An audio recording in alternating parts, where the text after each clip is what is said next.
வணக்கம் நேயர்களே, என் பேர் பிசி பாலாசிங், நிதி ஆலோசகர். இந்த வீடியோவில் எதை பற்றி பார்க்க போகிறோம் அப்படின்னா, எஃப்சிஎன்ஆர்பி ஃபாரின் கரன்சி நான் ரெசிடென்ட் டெபாசிட்ஸை பற்றி தான் பார்க்க போகிறோம். அதை பற்றி ஒரு முக்கியமான அறிவிப்பை அரசு வெளியிட்டிருக்காங்க. ஒரு வாய்ப்பை கொடுத்துருக்காங்க அப்படின்னு சொல்லலாம். ஃபர்ஸ்ட் இந்த எஃப்சிஎன்ஆர்பி அப்படின்னா என்னென்னா, ஃபாரின் கரன்சி நான் ரெசிடென்ட் பேங்க் டெபாசிட். நம்ம எப்படி இந்தியாவில் ஒரு ஃபிக்ஸட் டெபாசிட் போட்டு வைப்போமோ, அதே மாதிரி வெளிநாட்டில் இருக்கிற நம்ம என்ஆர்ஐஸ் ஒரு அக்கௌண்ட் ஓப்பன் பண்ணி, அதான் எம்சிஎன்ஆர் அக்கௌண்ட் ஓப்பன் பண்ணி, அதில் அவங்க ஒரு ஃபிக்ஸட் டெபாசிட் மாதிரி போட்டு வைக்கலாம்.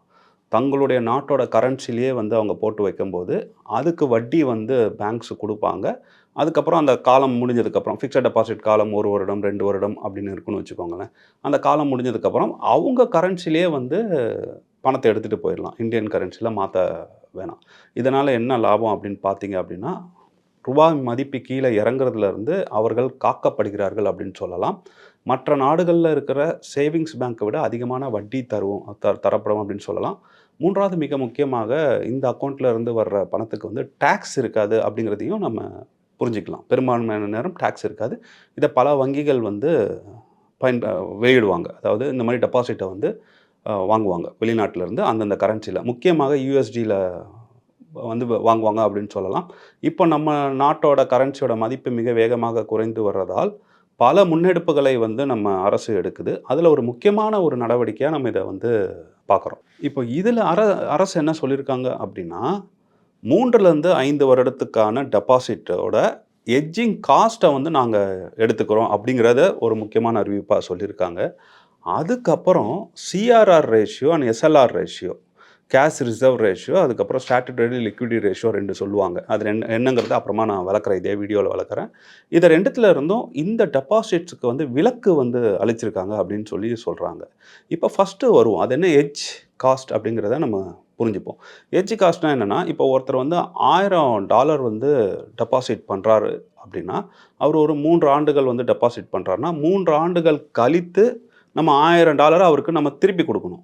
அந்த நேரத்தில் இந்தியா ரூபாய் மதிப்பு குறைஞ்சிடுச்சு அப்படின்னா, அந்த $1000 வாங்குவதற்கு நம்ம அதிகமான ரூபாயை தர வேண்டியதாக இருக்கும். ஸோ அதனால் என்ன பண்ணுவாங்க பேங்க்ஸ், சில ஃபினான்ஷியல் இன்ஸ்ட்ருமெண்ட்ஸை பயன்படுத்தி ஃபார்வேர்டு எஃப்எக்ஸ் ஃபார்வர்டுன்னு சொல்லுவாங்க, கரன்சி ஸ்வாப்புன்னு சொல்லுவாங்க, கிராஸ் கரன்சி ஸ்வாப்புன்னு சொல்லுவாங்க. இப்படி பல இன்ஸ்ட்ருமெண்ட்ஸ் இருக்குது. ஸோ அந்த இன்ஸ்ட்ருமெண்ட்ஸ் எல்லாம் பயன்படுத்தி என்ன பண்ணுவாங்க, ஒரு குறிப்பிட்ட ரேட்டை ஃபிக்ஸ் பண்ணி வச்சுடுவாங்க. 3 வருட டெபாசிட் அப்படின்னா 3 வருடம் கழித்து அந்த $1000 இவங்க குறிப்பிட்டு வைத்திருக்கிற அந்த ரேட்டில் இவங்களுக்கு கிடச்சிரும். இதுக்கு ஒரு காஸ்ட் வரும். ஒரு செலவு அவங்க பண்ண வேண்டியது வரும். இப்படி தான் இயங்கிட்டு வரும் அப்படின்னு வச்சுக்கோங்க.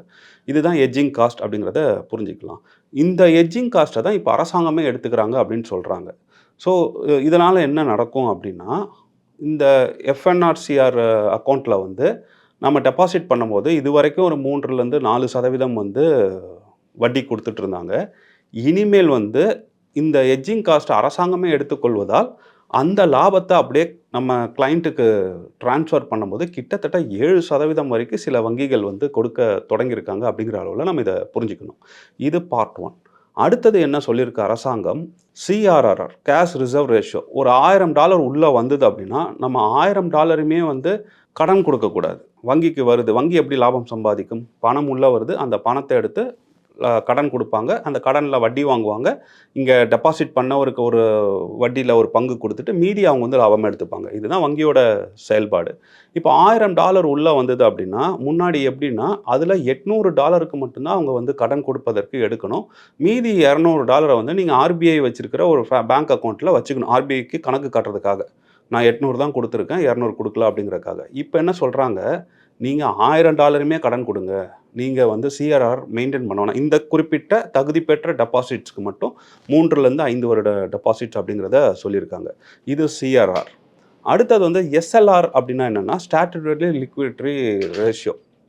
எஸ்எல்ஆர் அப்படிங்கிறது என்னென்னா, ஸ்டாட்டுட்டரி லிக்விடிட்டி ரேஷியோ. நம்ம அந்த $1000 பார்த்தோம்ல, அதில் $800 அவங்க கடன் கொடுக்கலாம்னு சொன்னோம். மீதி இருக்கிற இந்த $200 நீங்கள் ஆர்பிஐயில் வைக்கணும் அப்படின்னு சொன்னோம். அதில் இன்னொரு ரேஷியோவும் இருக்குது. அந்த குறிப்பிட்ட தொகையை நம்ம எப்போதும் எளிமையாக எடுக்கக்கூடிய ஒரு இன்ஸ்ட்ருமெண்ட்ஸில், பாதுகாப்பான இன்ஸ்ட்ருமெண்ட்ஸில் வைக்கணும். கவர்மெண்ட் செக்யூரிட்டிஸ் அப்படிங்கிற மாதிரியான இன்ஸ்ட்ருமெண்ட்ஸில் வைக்கணும். அப்போ தான் அந்த $1000 ஒரு பாதுகாப்பையும் நம்ம தர முடியும் அப்படிங்கிறதுக்காக. இப்போ இதிலிருந்தும் விலக்கு அளிச்சிருக்காங்க. இதுக்கு என்ன அர்த்தம் அப்படின்னா, சிஆர்ஆரும், எஸ்எல்ஆரும் நீக்கப்பட்டதால் இந்த $1000யுமே வந்து வங்கி வந்து கடன் கொடுக்கலாம். அப்படி கடன் கொடுக்கும்போது என்ன ஆகும் அப்படின்னா, அவர்கள் அதிகமாக வருமானம் ஈட்டுவதற்கும் வாய்ப்பு கிடைக்குது அப்படின்னு சொல்லலாம். இந்த பயனையும் அவர்கள் வந்து நம்மளுடைய கிளையண்ட்டுக்கு யார் ஃபிக்ஸட் டெபாசிட் குடுக்குறாங்களோ, அவங்களுக்கு கொடுப்பதால் நான் முன்னாடி சொன்ன மாதிரி 7% வரைக்கும் ஃபிக்ஸட் டெபாசிட்ல வந்து நம்ம இன்ட்ரெஸ்ட் கொடுக்க வாய்ப்பு இருக்கு. இது ஒரு அருமையான வாய்ப்பு. இது குறுகிய கால வாய்ப்பு அப்படின்னு சொல்லலாம். செப்டம்பர் 30ஆம் தேதி வரைக்கும் தான் இதை வந்து அவர்கள் அனுமதிச்சிருக்காங்க. அதுக்கு என்ன அர்த்தம்னா, நீங்க 30ஆம் தேதிக்குள்ள செப்டம்பர் 30ஆம் தேதிக்குள்ள நீங்க வந்து உடனடியாக இந்த வாய்ப்பை பயன்படுத்தி இந்த அக்கவுண்ட்ல வந்து நீங்க டெபாசிட் பண்ற மாரி பார்த்துக்கணும். இப்போ முக்கியமான கேள்விக்கு வருவோம். இது 7% கொடுக்குது. அப்போ நான் இதில உடனடியாக எல்லா பணத்தையும் இதில போட்டுறலாமா?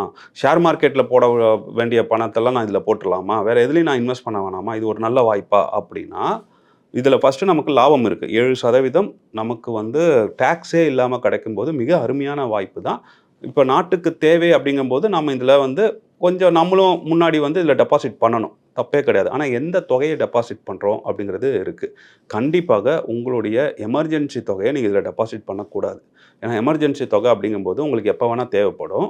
ஆனா இந்த டெபாசிட்ஸ் தகுதி பெற்ற டெபாசிட் வந்து 3லேருந்து 5 வருடம் அப்படின்னு சொல்லியிருக்காங்க. அப்போ நீங்க எமர்ஜென்சி இதில வைக்க முடியாது. உங்க 1 வருட தேவையையும் இந்த அக்கவுண்ட்ல வைக்க முடியாது. நீங்க வைக்கக்கூடிய தொகை அப்படிங்கிறது என்னன்னு பார்த்தீங்கன்னா, நமக்கு வந்து இன்வெஸ்ட்மெண்ட்ஸ் பண்ணும்போது டெட் காம்போனன்ட் அப்படிங்கிறதையும் நம்ம கணக்கு போட்டிருக்கணும். நம்ம எல்லா பணத்தையுமே வந்து ஹை ரிட்டர்ன்ஸ் கொடுக்குற குரோத் இன்ஸ்ட்ருமெண்ட்ஸில் என்றைக்குமே நம்ம இன்வெஸ்ட் பண்ணக்கூடாது. உங்ககிட்ட ஒரு 10 லட்சம் இருக்குன்னா, நமக்கு ஸ்டாக் மார்க்கெட்டில் 15% 20% எடுக்கலாம் அப்படிங்கிற வாய்ப்பு இருக்குன்னா, எல்லா பணத்தையும் போய் நம்ம அதில் போட்டுறக்கூடாது. இது ஒரு முக்கியமான ஒரு ஃபினான்ஷியல் விதி அப்படின்னு நம்ம புரிஞ்சுக்கலாம். எவ்வளோ பணத்தை முதலீடு பண்ணணும் அப்படின்னா, இந்த மாதிரி ஹை குரோத் இன்ஸ்ட்ருமெண்ட்ஸில் நம்ம ஏஜை கணக்கு பண்ணி, இப்போ நமக்கு ஒரு ஏஜ் 30 அப்படின்னா, நாம வந்து இந்த ஹை குரோத் இன்ஸ்ட்ருமெண்ட்ஸில் 70-80% வரைக்கும் நம்ம முதலீடு பண்ணலாம். மீதி இருக்கிற தொகையை வந்து நம்ம டெட் காம்போனன்ட்ஸில் தான் இன்வெஸ்ட் பண்ணணும். டெட் காம்போனன்ட்ஸ் அப்படிங்கும்போது அது ஃபிக்ஸட் டெபாசிட்டாக இருக்கலாம், டெட் ஃபண்ட்ஸாக இருக்கலாம், பாண்ட்ஸாக இருக்கலாம். இந்த 3யும் நம்ம வந்து டெட்டுன்னு இப்போதைக்கு புரிஞ்சுக்கலாம். ஸோ இதில் தான் நம்ம இன்வெஸ்ட் பண்ணணும். இந்த தொகையில் தான் நீங்கள் ஒரு பங்கை வந்து இந்த எஃப்என்சிஆரில் நீங்கள் கொண்டு வரலாம். இது பாயிண்ட் நம்பர் 1. அடுத்தது, வெளிநாடுகளில் இருப்பவர்கள் உங்களுடைய 5 வருட தேவை, குறிப்பாக பிள்ளைகள் வந்து கல்லூரிக்கு போகணுன்னா அதுக்கு ஒரு தேவைகள் இருக்கும். அந்த பணத்தெல்லாம் நீங்கள் வளர்ச்சிக்காக பயன்படுத்தணும் அப்படிங்கிறத தாண்டி எங்கேயாவது சேவ் பண்ணி வச்சுக்கணும். ஏன்னா கண்டிப்பாக நீங்கள் அதே டாலர் டினாமினேஷனில் பயன்படுத்த போகிறீங்க. உங்களுக்கான தேவை இருக்குது அப்படிங்கிறத நீங்கள் கணக்கு போட்டுட்டிங்கன்னா, அந்த பணத்தை வந்து நீங்கள் இங்கே கொண்டு வரலாம். ஏன்னா அந்த பணத்தெல்லாம் வச்சு நம்ம ரிஸ்க் எடுக்க முடியாது. நீங்கள் ஷேர் மார்க்கெட்டுக்கு தான் வரணும். 3 வருட காலம் 5 வருடம் காலம் அப்படின்னா, நீங்கள் அந்த பணத்தை ஷேர் மார்க்கெட்டுக்கு கொண்டு வர தகுதியான பணம் தான். ஆனா நாம ஒரு கோல் ஐடென்டிஃபை பண்ணிட்டோம் அப்படிங்கும்போது, பிளஸ் நம்மளுடைய டெட் அலோகேஷன்ஸ்க்குள்ள வகைப்படுத்துறோம் அப்படிங்கும்போது, அந்த பணத்தை எல்லாம் நீங்க இதுல வந்து கொண்டு வருவதற்கு முயற்சிக்கலாம். இதில் என்னன்னா, இங்கே கொண்டு வர்ற பணம் வந்து நீங்கள் வெளிநாட்டிலேயே செலவு பண்ணுற பணம் அப்படிங்கும்போது, நமக்கு இது வந்து 7% வரைக்கும் ரிட்டர்ன்ஸ் கொடுக்குது. இதில் இன்னொரு லாபமும் இருக்குது. இதை நீங்கள் இந்தியன் கரன்சியாக மாற்றும்போது, இந்தியாவோட ரூபாய் மதிப்பு குறைஞ்சிருந்தா ஒரு 4%, இப்போதைக்கு நம்ம வருடாந்திர சரிவை பார்த்தோன்னா 4.5லேருந்து 5% இருக்குது. அப்போ 4 5% குறைஞ்சிருந்ததுன்னா, இந்த டாலரை நீங்கள் இந்தியா ரூபாயாக மாற்றும்போது உங்களுக்கு அதில் ஒரு 5% கிடைக்க வாய்ப்பு இருக்குது. ஸோ 7 + 5 12% உங்களுக்கு ரிட்டர்ன்ஸ் கிடைக்க வாய்ப்பு இருக்குது. ஆனால் தெரிந்து கொள்ள வேண்டியது என்னென்னா, இந்திய அரசாங்கம் வந்து அந்த விலை வீழ்ச்சியை வீழ்த்துவதற்கு தான் இந்த எலிமெண்ட்டே கொண்டு வந்திருக்காங்க. இந்த வாய்ப்பே கொடுத்துருக்காங்க. அப்படி இருக்கும்போது ரூபாயோட மதிப்பு வந்து சரின்னு சொல்லி நம்ம பெட் கட்ட முடியாது. இப்போதைக்கு 7% கிடைக்கும். என்னுடைய கரன்சியில் வச்சா நான் ஐஎன்ஆர் எக்ஸ்போஷர் எடுக்காமே அந்த கரன்சியில் வச்சு 7% எடுத்துட்டு நான் மீண்டும் டாக்ஸே கட்டாமல் என்னுடைய நாட்டில் நான் செலவு பண்ணிப்பேன் அப்படிங்கிற தொகையை நீங்கள் கொண்டு வாங்க. நான் 2 தொகையை தான் கொண்டு வர சொல்லியிருக்கேன். நன்றாக கவனமாக கேளுங்க. ஒன்று, உங்கள் டெட் அலோகேஷன்ஸில் ஒரு பங்கு இங்கே கொண்டு வாங்க. இன்னொன்று வந்து உங்களுடைய கோல் ஐடென்டிஃபைடு பணத்தை வந்து இங்கே கொண்டு வரலாம். இது 2யும் நீங்கள் கொண்டு வந்துட்டீங்க அப்படின்னா, இது ஒரு அருமையான வாய்ப்பு. இது மீண்டும் கிடைக்குமான்னு தெரியல. ஏன்னா செப்டம்பர் 30க்கு அப்புறம் வந்து என்ன ஆகும், மீண்டும் இதோட ரிட்டர்ன்ஸ் அப்படிங்கிறது 3% 4%ன்னு போயிடும். ஏன்னா காஸ்ட் இருக்குது, அப்புறம் எஸ்எல்ஆர் மெயின்டைன் பண்ணணும், சிஆர்ஆர் மெயின்டைன் பண்ணணும். அப்படிங்கும்போது வங்கியால் பெருசாக லாபம் சம்பாதிக்கும் போது அவங்க மீண்டும் 3% 4% போயிடுவாங்க. ஸோ அதுக்கு முன்னாடி நீங்கள் ஒரு நல்ல நிதி ஆலோசகரிடம் உட்கார்ந்து ஒரு திட்டம் ஒன்று போடுங்க. இந்த தொகையை கண்டுபிடிக்க திட்டம் போடுங்க. எவ்வளவு தொகை உங்கள் டெட் அலோகேஷன்ஸ் இருக்கணும், அதில் எவ்வளோ வந்து நீங்கள் இங்கே கொண்டு வரணும். ஏன்னா இங்கே கொண்டு வந்தீங்க அப்படின்னா 3லேருந்து 5 வருஷம், இப்போ 3 வருஷம் டெபாசிட்னா 3 வருஷம் அது லாக் ஆகிடும். அப்போ உங்களுக்கு லிக்விடிட்டி இஷ்யூ வருமா அப்படின்னு செக் பண்ணுறதுக்கு தான் நம்ம நிதி ஆலோசகரை பாருங்க அப்படின்னு சொல்கிறோம். அதே மாதிரி உங்கள் கோலை ஐடென்டிஃபை பண்ணி அந்த கோலுக்கு இங்கே கொண்டு வரலாமா அப்படிங்கிறதையும் நீங்கள் அவருங்க கிட்ட கேட்டிங்கன்னா உங்களுக்கான அருமையான திட்டத்தை வந்து போட்டு கொடுப்பாங்க. இந்த வாய்ப்பை வந்து நீங்கள் ஒரு என்ஆர்ஐயா இருந்தால் மிஸ் பண்ணவே பண்ணாதீங்க. ஒரு அரிய வாய்ப்பு. நமக்கு எஸ்ஜிபியில் எப்படி ஒரு அரிய வாய்ப்பு கிடைச்சதோ சாவர்ஜின் கோல்டு பாண்டில், அதே மாதிரி ஒரு வாய்ப்பு இது அப்படின்னு சொல்லலாம். கட்டாயம் பயன்படுத்திக்கோங்க. கட்டாயம் வளர்ச்சி அடையுங்கள். நன்றி.